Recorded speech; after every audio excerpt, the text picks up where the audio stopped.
जवान बेटी की बारात आई 50 साल बूढ़े आदमी की। सुबह का समय होता है। शहर के बाजार में एक बड़ी कपड़ों की दुकान पर काफी भीड़ लगी होती है। रंग बिरंगे सूट और साड़ियां रैक में सजी होती हैं। नेहा ग्राहकों को कपड़े दिखाने में बिजी होती है। दुकान का मालिक कुर्सी पर बैठकर हिसाब किताब देख रहा होता है। बहन जी, कोई अच्छा पार्टी वेयर सूट दिखाइए। जी मैडम, अभी दिखाती हूँ। नेहा रैक से एक महंगा सूट निकालकर खोलने लगती है। तभी सूट का एक कोना पीछे निकली हुई कील में फंस जाता है और कपड़ा फट जाता है। फाड़ दिया ना मेरा कपड़ा, इस बार भी 10,000 का सूट खराब कर दिया। सर प्लीज ऐसा मत कहिए, ये मेरी गलती नहीं है। सूट कील में फंस गया था। हर बार यही बहाना बनाती हो। सर पिछली बार भी आपने मेरी सैलरी नहीं दी थी। हर महीने आप ऐसे ही मेरी तनख्वाह काट लेते हैं। मेरी दुकान पर काम करती है, मुझसे ज्यादा जुबान चलाने की जरूरत नहीं है तुझे। नेहा की आंखों में आंसू आ जाते हैं, लेकिन मजबूरी में वो फिर से काम में लग जाती है। शाम को नेहा थकी हुई अपने गांव की गली से घर लौट रही होती है। बाहर कुछ औरतें बैठकर बातें कर रही होती हैं। जैसे ही उनकी नजर नेहा पर पड़ती है, वो ताने मारना शुरू कर देती हैं। देखो, जवान लड़की 30 साल की हो गई, सुबह से शाम तक पता नहीं कहाँ जाती है और क्या करती रहती है। इसके माँ बाप की भी आंखें फूटी पड़ी है, जवान बेटी की शादी तक नहीं कर रहे। नेहा सब सुनती है, लेकिन बिना कुछ बोले सिर झुकाकर अपने घर की तरफ चली जाती है। घर के अंदर रसोई लगभग खाली पड़ी होती है। मधुबाला चिंता में बैठी होती है। आ गई बेटा, ला थोड़े पैसे दे दे, दाल सब्जी लेकर आऊं, घर में कुछ भी नहीं बचा। मम्मी, इस बार भी सैलरी नहीं मिली। मालिक ने फिर कह दिया कि इस बार भी नुकसान कर दिया। 10,000 के सूट के पैसे कटेंगे, इसलिए सैलरी नहीं मिलेगी। कैसा काम है तेरा, हर महीने तेरी तनख्वाह काट लेता है, तो दिन रात मेहनत करती रहती है। ठीक है मम्मी, आपको पैसे ही चाहिए ना, मैं लेकर आती हूँ। नेहा अपने कमरे में जाती है। अलमारी में छिपाकर रखी अपनी बचत निकालती है और माँ के हाथ में रख देती है। ये रख लो मम्मी, भगवान तुझे खुश रखे बेटा। मधुबाला उन्हीं पैसों से सब्जी लेने चली जाती है। घर का ज्यादातर खर्च नेहा से ही चल रहा होता है। दूसरी तरफ मोहन खेत में मेहनत कर रहे होते हैं, लेकिन गांव में किसानों का आंदोलन चलने की वजह से फसल का सही दाम नहीं मिल रहा होता है। अगली सुबह मोहन और मधुबाला किसी काम से ऑटो में बैठने वाले होते हैं। ऑटो घर के बाहर खड़ा होता है। अरे बेटा, थोड़े पैसे तो दे दे, वहाँ जाकर फल फ्रूट भी लेने पड़ेंगे। नेहा पर्स से पैसे निकालती है और माँ के हाथ में रख देती है। गली में खड़ी वही औरतें फिर से नेहा के परिवार का मजाक उड़ाने लगती हैं। कब तक बेटे के टुकड़ों पर पलते रहोगे? बेचारे की शादी भी कर दो, 30 साल की कर दी घर बैठा कर। आजकल कौन लड़की 30 साल तक बिना शादी के घर बैठी रहती है। अब तो अच्छे रिश्ते भी नहीं मिलेंगे, बूढ़े लड़के ही मिलेंगे। इस बार नेहा रुक जाती है। वो गुस्से में उन औरतों के सामने जाकर खड़ी हो जाती। आपकी बेटी की तो समय से शादी हो गई ना, और पूरे गांव को पता है कि वो अपने ससुराल में कैसी जिंदगी जी रही है। नेहा की बात सुनकर दोनों औरतों के चेहरे उतर जाते हैं। वो शर्मिंदा होकर बिना कुछ बोले वहां से चली जाती हैं। नेहा भी अपने घर के अंदर चली जाती है। अगले दिन पूरे गांव में शादी का माहौल होता है। दूर दूर तक ढोल नगाड़ों की आवाज गूंज रही होती है। बारात गांव के रास्ते से गुजर रही होती है। हर तरफ खुशी और चहल पहल दिखाई दे रही होती है। नेहा का परिवार भी शादी में जाने की तैयारी कर रहा होता है। बेटा, तू भी चलना हमारे साथ। मैं बस 5 मिनट के लिए चलूंगी और फिर वापस आ जाऊंगी। ठीक है बेटा, बस 5 मिनट ही सही। कुछ देर के बाद पूरा परिवार शादी में पहुंच जाता है। शादी के पंडाल में कई लोग दावत खा रहे होते हैं। एक तरफ बारात का स्वागत हो रहा होता है, तो दूसरी तरफ लोग खाने की प्लेट लेकर बैठे होते हैं। नेहा भी अपने परिवार के साथ खाना लेने पहुंच जाती है। तभी पास खड़ी कुछ औरतों की नजर उस पर पड़ जाती है। अरे देखो, 30 साल की बुढ़िया 24 साल की जवान लड़की की शादी में आई है, इसे जरा भी शर्म नहीं आती। अरे नेहा, तू भी पराई हो जाओ, कब तक अपने माँ बाप के घर पड़ी रहेगी। बेटियां तो पराया धन होती है, कहीं जाना ही दुश्वार हो गया है। नेहा गुस्से में अपनी खाने की प्लेट वहीं मेज पर पटक देती है और बिना खाना खाए शादी से वापस घर लौट जाती है। अगले दिन सुबह पूरा परिवार अपने छोटे से गरीब घर में जमीन पर बैठकर खाना खा रहा होता है। मोहन गंभीर होकर नेहा की तरफ देखते हैं। बेटा, अब मैं तेरे लिए लड़का देखना शुरू कर रहा हूँ। लोगों के ताने सुन सुन कर मेरे तो कान पक चुके। जल्द से जल्द कोई अच्छा लड़का देखकर तेरी शादी कर देते हैं। पापा, शादी करने से कुछ नहीं होता। आपने खबरें तो सुनी होंगी, कोई लड़की दहेज के लिए मारी जाती है, किसी का पति अच्छा नहीं होता। मरने से अच्छा तो यही है कि अपने घर रहकर पैसे कमाओ। मैं भी तो आप लोगों का सहारा बन रही हूँ, मुझे दूसरे घर भेजने की क्या जरूरत है।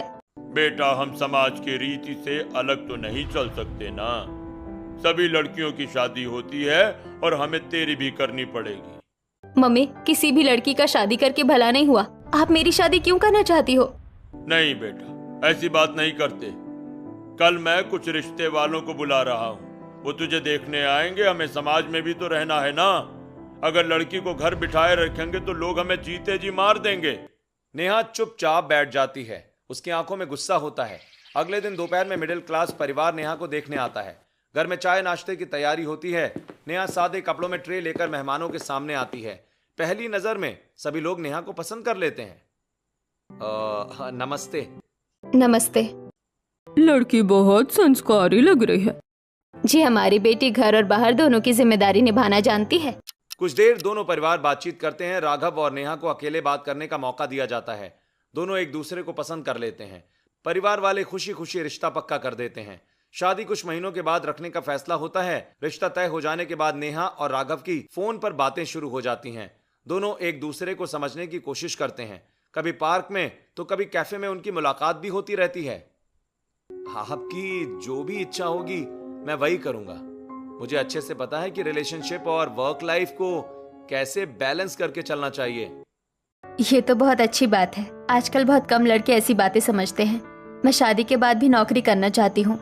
अपने ससुराल वालों का भी सहारा बनना चाहती हूँ और अपने मम्मी पापा की भी मदद करना चाहती हूँ।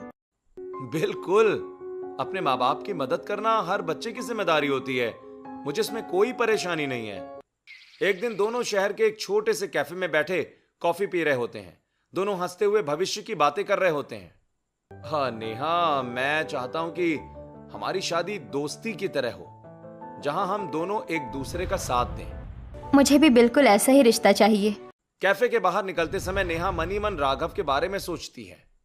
वैसे तो मुझे शादी करने का कभी मन नहीं था और ना ही मुझे आदमियों पर ज्यादा भरोसा था, लेकिन राघव वाकई बहुत अच्छा इंसान है। कुछ दिनों के बाद नेहा की शादी का दिन आ जाता है। पूरा घर रंग बिरंगी झालरों और लाइट से सजा हुआ होता है। घर के साइड में बड़ा सा टेंट लगा होता है। ढोल नगाड़े और शहनाई की आवाज पूरे गांव में गूंज रही होती है। रिश्तेदार इधर उधर भाग दौड़ कर रहे होते हैं। हर तरफ खुशी का माहौल होता है। अरे जल्दी करो, बारात कभी भी पहुंचने वाली है। आज मेरी बेटी दुल्हन बन गई।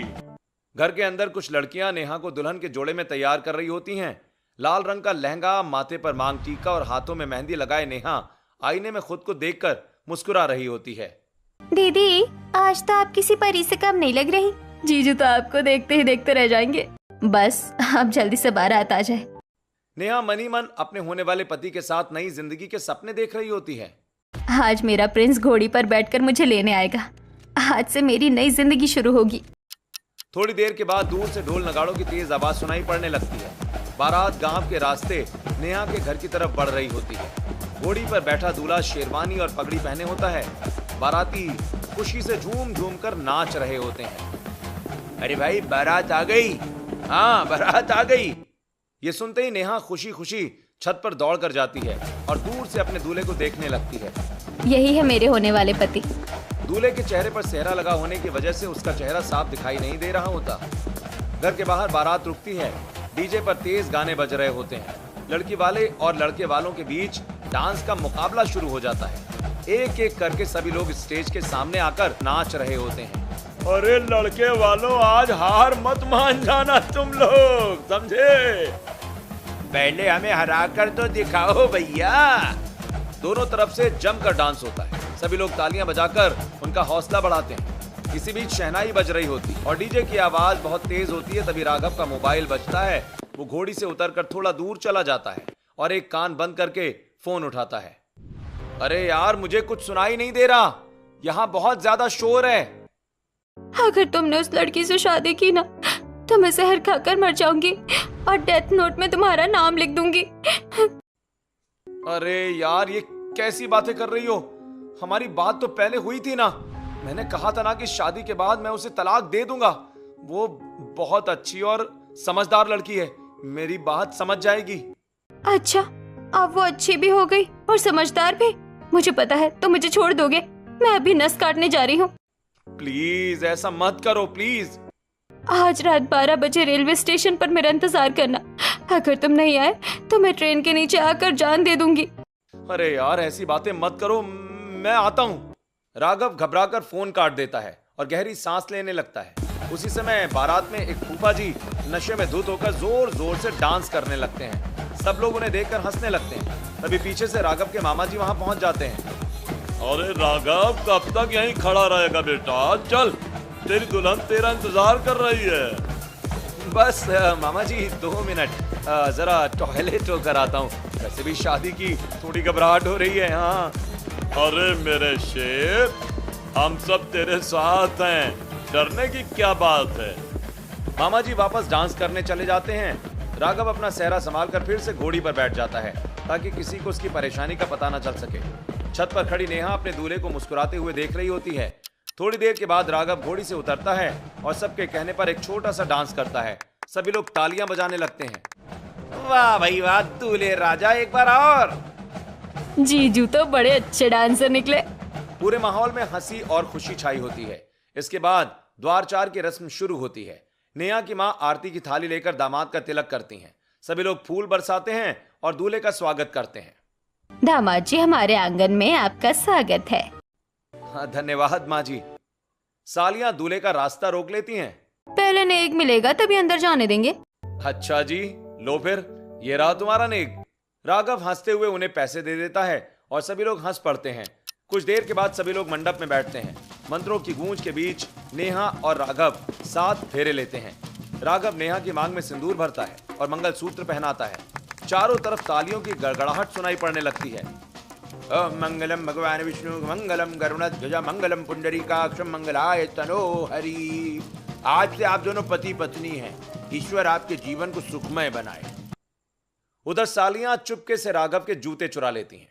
जीजू, जूते चाहिए तो नेक देना पड़ेगा। अच्छा, जितना कहोगी भाई उतना दूंगा। ओके। पूरे मंडप में हंसी मजाक का माहौल बन जाता है। रात को विदाई का समय आ जाता है। नेहा अपने माता पिता से गले लगकर रोने लगती है। पूरा परिवार भावुक हो जाता है। कुछ देर के बाद नेहा फूलों से सजी गाड़ी में बैठकर अपने ससुराल के लिए रवाना हो जाती है। खुश रहना बेटा। अपना और सबका ख्याल रखना। जी पापा जी। मम्मी। कुछ समय के बाद गाड़ी ससुराल पहुंचती है। दरवाजे पर सास आरती की थाली लिए खड़ी होती हैं। गृह प्रवेश की रस्म होती है। नेहा कलश गिराकर घर के अंदर प्रवेश करती है। बहू, हमारे घर में तुम्हारा स्वागत है। भाई, आज से ये घर तुम्हारा भी है। नेहा अपने नए घर को देखकर मनी मन खुश होती है। शादी की सारी रस्में खत्म हो जाती हैं। नेहा को उसके फूलों से सजे हुए कमरे में बिठा दिया जाता है। पूरा कमरा गुलाब और गेंदे के फूलों से सजा होता है। बेड पर फूलों की चादर बिछी होती है। नेहा लाल जोड़े में घूंघट किए हुए बेड पर बैठी होती है कि तभी धीरे धीरे कमरे का दरवाजा खुलता है। दूल्हा अंदर आता है और दरवाजा बंद कर देता है। कुछ पल तक कमरे में बिल्कुल सन्नाटा छाया रहता है। मयंक उसके सामने बैठता है और धीरे धीरे उसका घूंघट उठाता है। नेहा शर्माते हुए नीचे देखती है। अगले ही पल मयंक अपने चेहरे से सेहरा हटाता है। जैसे ही नेहा उसकी शक्ल देखती है, उसके चेहरे की मुस्कान गायब हो जाती है। उसकी आंखें फटी की फटी रह जाती हैं। वो डरकर बेड पर पीछे की तरफ खिसक जाती है। तुम कौन हो और यहाँ कैसे आ गए? मेरा पति कहाँ है? मैं ही हूँ तुम्हारा पति। हमारी शादी हुई है। तुम वो नहीं हो? तुम्हारा नाम राघव है क्या? नहीं, मेरा नाम मयंक है। नहीं, ऐसा नहीं हो सकता। मुझे राघव से मिलना है। मुझे उसी से मिलाओ। अरे घबराओ मत, मैं तुम्हें पूरी बात बताता हूँ। नहीं, मुझे कोई बात नहीं सुननी। मुझे राघव चाहिए। पहले बैठो, मेरी बात सुन लो। मुझे हाथ मत लगाना। मयंक गहरी सांस लेकर सारी सच्चाई बताना शुरू करता है। बारात के दौरान जब राघव अपनी गर्लफ्रेंड से फोन पर बात करता है, उसके कुछ ही मिनट के बाद वो पीछे के रास्ते से चुपचाप निकल जाता है। बाहर पहले से खड़ी एक गाड़ी में बैठकर वो रेलवे स्टेशन पहुंचता है। वहां उसकी गर्लफ्रेंड उसका इंतजार कर रही होती है। दोनों जल्दी से ट्रेन में बैठकर वहां से चले जाते हैं। इधर शादी में काफी देर तक जब राघव नहीं मिलता तो पूरे पांडाल में हड़कंप मच जाता है। दोनों परिवार उसे जगह जगह ढूंढने लगते हैं। अरे भाई, कोई देखो, राघव कहाँ गया? कुछ देर के बाद सच्चाई सामने आ जाती है कि राघव शादी छोड़कर भाग गया है। हे भगवान, अब हमारी बेटी का क्या होगा? अब हम समाज को क्या मुंह दिखाएंगे? राघव के माता पिता भी शर्मिंदा होकर मोहन के सामने हाथ जोड़ लेते हैं। भाई साहब, हमें माफ कर दीजिए। हमें सच में नहीं पता था कि हमारा बेटा इतना गैर जिम्मेदार निकलेगा। वहां गांव का एक सम्मानित व्यक्ति मयंक खड़ा होता है। पूरे गांव में उनकी बड़ी इज्जत होती है क्योंकि उन्होंने हमेशा लोगों की मदद की होती है। भैया, मैं आपकी बहुत इज्जत करता हूँ। मुझे पता है आप बहुत अच्छे इंसान हैं। मेरी बेटी की उम्र निकलती जा रही है। अब अगर उसे पता चल गया कि दूल्हा भाग गया है तो वो जिंदगी भर शादी नहीं करेगी। मेरी इज्जत, मेरी बेटी की इज्जत सब खत्म हो जाएगी। मैं चाहता हूँ कि आप मेरी बेटी से शादी कर लीजिए। अरे भैया, ये कैसी बातें कर रहे हो? मैं तो आपकी उम्र का हूँ। आपकी बेटी कभी तैयार नहीं होगी। मुझे सब पता है, लेकिन मुझे यकीन है कि आपकी छाया में मेरी बेटी सुरक्षित रहेगी। पूरे गांव में आपसे अच्छा इंसान कोई नहीं है भैया। अरे लेकिन अगर उसने मना कर दिया तो? मैं उससे कुछ नहीं पूछूंगा। आप बस सेहरा पहनकर मंडप में बैठ जाइए, उसे कुछ भी पता नहीं चलने दूंगा। बहुत सोचने के बाद मयंक मजबूरी में दूल्हे के कपड़े पहन लेता है। सेहरा उसके चेहरे को पूरी तरह ढक देता है और वो चुपचाप मंडप में जाकर बैठ जाता है। उसी सेहरे की वजह से नेहा को पूरी शादी के दौरान सच्चाई का पता नहीं चल पाता। नेहा के पैरों तले जमीन खिसक जाती है। उसकी आंखों से लगातार आंसू बहने लगते हैं। नहीं, ऐसा नहीं हो सकता। मेरे अपने मम्मी पापा ने मेरे साथ ऐसा कैसे कर दिया? नेहा, तुम घबराओ मत। मैं तुम्हारी मर्जी के बिना तुम्हारे साथ कुछ भी नहीं करूंगा। जब तक तुम खुद नहीं चाहोगी मैं तुम्हारे पास भी नहीं आऊंगा। दूर हटो, मेरे पास आने की कोशिश भी मत करना। मयंक चुपचाप पीछे हट जाता है। वो बिना कुछ बोले कमरे के एक कोने में जाकर बैठ जाता है। पूरी रात दोनों की आंखों में नींद नहीं आती। क्या नेहा कभी इस रिश्ते को एक्सेप्ट कर पाएगी? शादी के कुछ दिन बीत जाते हैं। दूसरी तरफ नेहा के मायके में किसी का मन नहीं लग रहा होता है। मोहन, मधुबाला और नेहा का छोटा भाई जमीन पर बैठे उदास चेहरे के साथ खाना खा रहे होते हैं। पता नहीं कैसी होगी हमारी बेटी। हाँ, हमने उसके साथ बहुत गलत किया, लेकिन मेरे पास कोई दूसरा रास्ता भी तो नहीं था। अब तक तो उसे सब पता चल गया होगा। पता नहीं हमारे बारे में क्या सोच रही होगी। मम्मी, एक बार दीदी को फोन करके पूछ तो लो वो कैसी है। नहीं बेटा, अभी अभी तो वो नए घर गई है। थोड़ा समय बिताने दे, बाद में बात कर लेंगे। उधर ससुराल में नेहा अपने कमरे की खिड़की के पास अकेली बैठी होती है। उसकी आंखों में आंसू होते हैं। वो बार बार अपने माता पिता के बारे में सोच रही होती है। क्या मेरे मम्मी पापा ने मुझे सिर्फ इसलिए जन्म दिया था कि मेरी शादी एक 50 साल के आदमी से कर दे? क्या उन्हें मुझ पर जरा भी दया नहीं आई? क्या मेरी जिंदगी, मेरी खुशी किसी की नजर में कोई मायने नहीं रखती थी? नेहा तकिए में मुंह छिपाकर फूट फूट कर रोने लगती है। दूसरी तरफ मयंक कमरे के बाहर खड़ा होता है। वो नेहा का दर्द महसूस कर रहा होता है। अगले दिन मयंक और नेहा बाजार में कुछ सामान खरीदने आए होते हैं। बाजार में काफी भीड़ होती है। सब्जियों की दुकानें, कपड़ों की दुकानें और मिठाइयों की खुशबू पूरे बाजार में फैली होती है। तभी सामने से नेहा की कुछ पुरानी सहेलियां मिल जाती हैं। अरे नेहा, कैसी है तू? मैं ठीक हूँ। और ये कौन है? कोई नहीं, ये तो घर के जानने वाले हैं। ये सुनकर मयंक के चेहरे की मुस्कान फीकी पड़ जाती है। वो कुछ नहीं कहता और चुपचाप दूसरी तरफ देखने लगता है। अच्छा ठीक है, फिर मिलते हैं। सहेलियां वहां से चली जाती हैं। कुछ पल तक दोनों के बीच खामोशी रहती है। नेहा, तुम्हें हमारी शादी से बहुत दुख है ना? इस सवाल का जवाब आपको पहले से पता है। मयंक कुछ नहीं कहता। वो चुपचाप सामान उठाकर आगे बढ़ जाता है। घर में मयंक के माता पिता नेहा को अपनी बेटी की तरह मानते हैं। नेहा पूरे घर का काम ईमानदारी से करती है। उसकी सादगी और व्यवहार से सभी खुश रहते हैं। गांव की कई औरतें जब भी घर आती हैं उसकी तारीफ किए बिना नहीं रहती। कमला जी, आपकी बहू तो सच में बहुत सुंदर और संस्कारी है। भगवान ने हमें बहुत अच्छी बहू दी है। भाई, बहू के आने से घर में फिर से रौनक आ गई है। नेहा सबकी बातें सुनती तो है, लेकिन उसके चेहरे पर अभी भी पहली जैसी खुशी नहीं लौट पाती। कुछ दिनों के बाद मयंक किसी काम से शहर चला जाता है। उसी दिन कमला और मोहन जी एक रिश्तेदार की शादी में चले जाते हैं। घर में सिर्फ नेहा अकेली होती है। ये बात साहूकार को पता चल जाती है। थोड़ी देर के बाद घर की घंटी बजती है। अरे भैया, आप? अरे भाभी जी, आपसे मिलने आया हूँ। मेरे कुछ दोस्त भी आए हैं। आइए बैठिए। नेहा उन्हें तुरंत ड्राइंग रूम में बैठा देती है और पानी रख देती है। तभी साहूकार और उसके दोस्त अपने बैग से शराब की बोतलें निकालकर पीने लगते हैं। भैया, ये घर है, यहाँ ऐसा मत कीजिए। अरे भाभी जी, थोड़ा बैठिए, आज हमारे साथ भी समय बिताइए। नेहा असहज महसूस करने लगती है। वो वहां से जाने की कोशिश करती है। अरे इतनी भी क्या जल्दी है? वो नेहा के करीब आने की कोशिश करता है। नेहा घबराकर एक कदम पीछे हट जाती है। तभी अचानक से दरवाजा खुलता है। मयंक उम्मीद से पहले ही वापस घर लौट आता है। सामने का दृश्य देखकर उसका चेहरा गुस्से से लाल हो जाता है। ये सब यहाँ क्या हो रहा है? साहूकार और उसके दोस्त घबरा जाते हैं। अरे भाई आओ आप भी। इसकी शादी आपसे इसलिए ही तो कराई थी ताकि मजे ले सकें। इस पर तो मेरी पहले से नजर थी। मैंने तुझे पहले भी समझाया था कि मेरी पत्नी की इज्जत करना। तेरी हिम्मत कैसे हुई उसे परेशान करने की? वो मेरी पत्नी है, कोई खिलौना नहीं। नेहा डरी होती है। मयंक का गुस्सा देखकर साहूकार के दोस्त भी डर जाते हैं। अरे भाई चलो यहां से चलते हैं। साहूकार मयंक की पकड़ से छुड़ाता है अपने आप को और अपने दोस्तों के साथ जल्दी जल्दी वहां से निकल जाता है। नेहा पहली बार सुरक्षित महसूस करती है। शादी को कुछ दिन बीत चुके हैं। आज नेहा का जन्मदिन होता है। रात के ठीक 12 बजे पूरा घर शांत होता है। मयंक चुपके से कमरे का दरवाजा खोलता है। उसके हाथ में एक छोटा सा केक होता है और दूसरे हाथ में खूबसूरत सा गिफ्ट बॉक्स। वो धीरे से नेहा के पास पहुंचता है।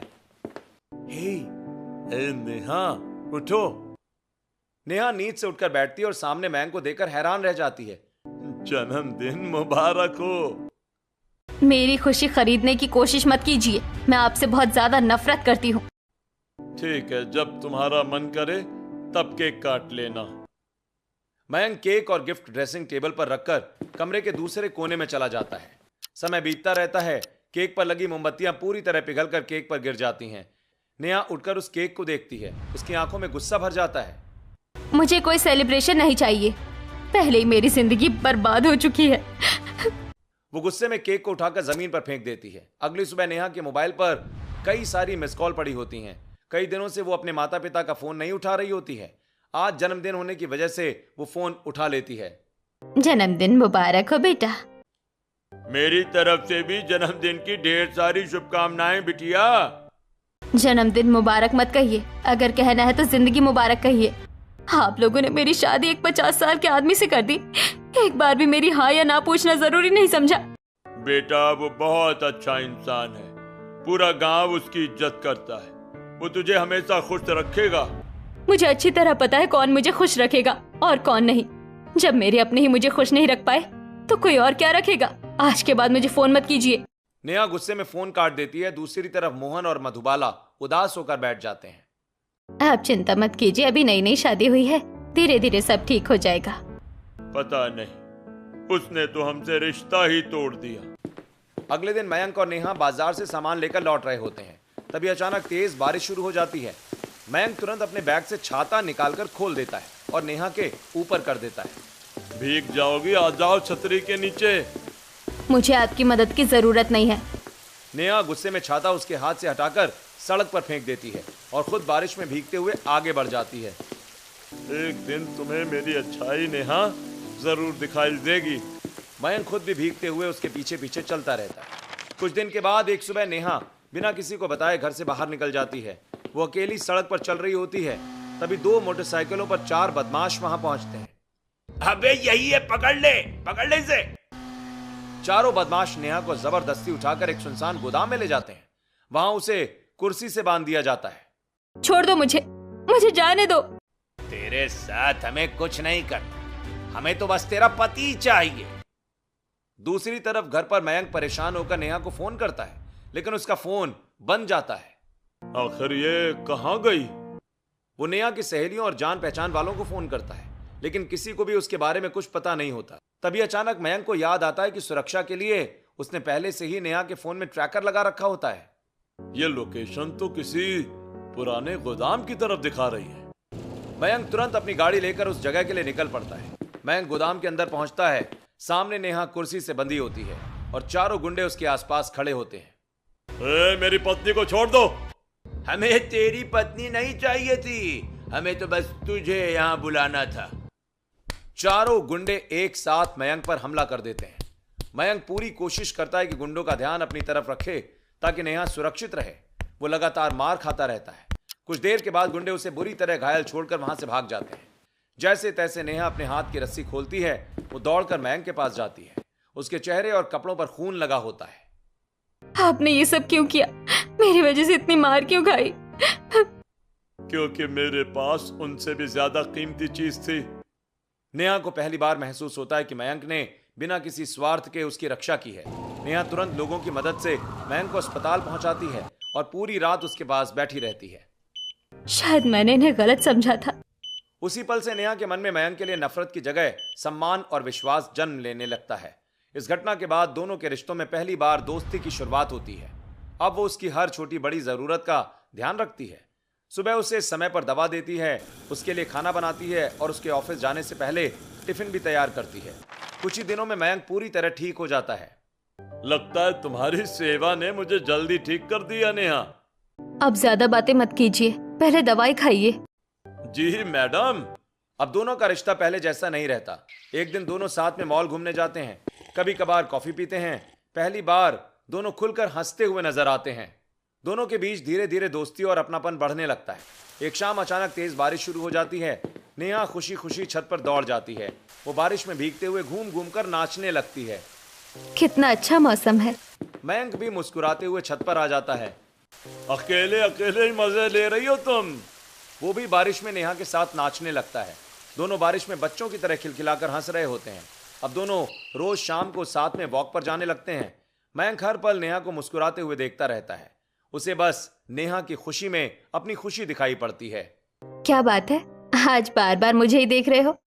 बस सोच रहा हूँ कि भगवान ने इतनी खूबसूरत मुस्कान पहले क्यों नहीं दिखाई। दोनों हंसने लगते हैं। तभी अचानक मयंक को तेज खांसी आने लगती है। फिर खांसी शुरू हो गई? अरे वो पुरानी है, ठीक हो जाएगी। इसका ठीक से इलाज भी करवा लीजिए। हो जाएगा, इतनी चिंता मत करो। अगले दिन सुबह मयंक बाथरूम में होता है। अचानक उसे बहुत तेज खांसी आती है। खांसते खांसते वॉश बेसिन में खून आ जाता है। नेहा जरा पानी देना। नेहा जल्दी से पानी लेकर आती है। जैसे ही वो मयंक का चेहरा देखती है उसके होश उड़ जाते हैं। आपके मुंह से खून निकल रहा है। अरे कुछ नहीं, वो खांसी के साथ थोड़ा खून आ गया होगा। नहीं, अभी हॉस्पिटल चलिए। कुछ देर के बाद दोनों अस्पताल में बैठे होते हैं। डॉक्टर सारी जांच करने के बाद गंभीर चेहरे के साथ बाहर आते हैं। भाई देखिए, मुझे अफसोस है लेकिन रिपोर्ट अच्छी नहीं है। डॉक्टर साहब, क्या हुआ? इन्हें कैंसर है और बीमारी इनकी आखिरी स्टेज में पहुंच चुकी है। ये सुनते ही नेहा के हाथ से रिपोर्ट गिर जाती है। अब इलाज से बीमारी को पूरी तरह ठीक कर पाना संभव नहीं है। अब सबसे जरूरी बात यह है कि आप इनके साथ जितना समय मिले उसे प्यार और खुशी से बिताइए।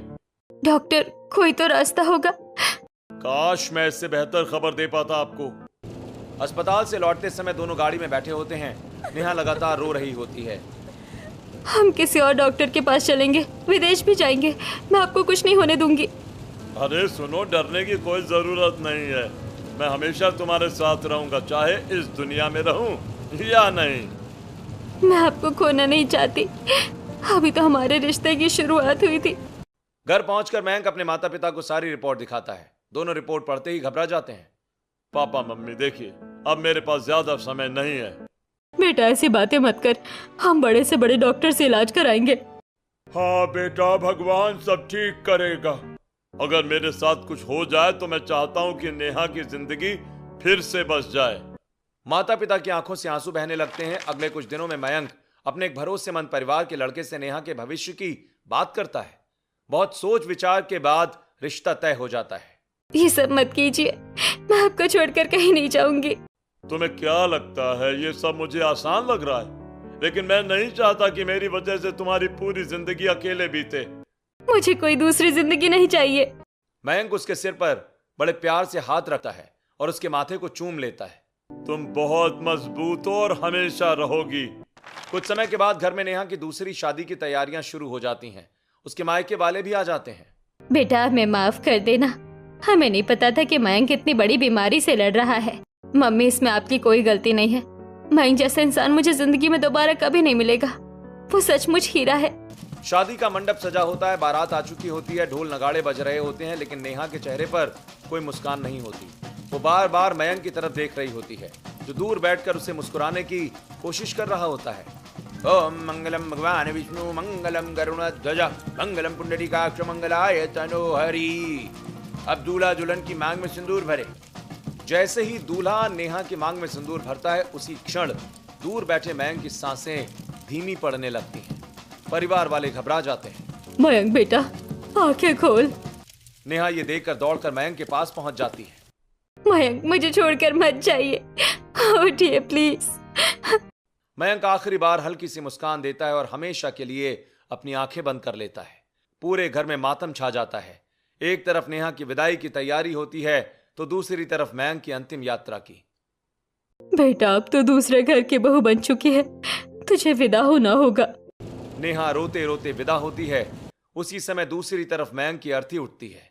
एक ही दिन में एक घर से दुल्हन विदा होती है और उसी घर से एक बेटे की अंतिम विदाई भी।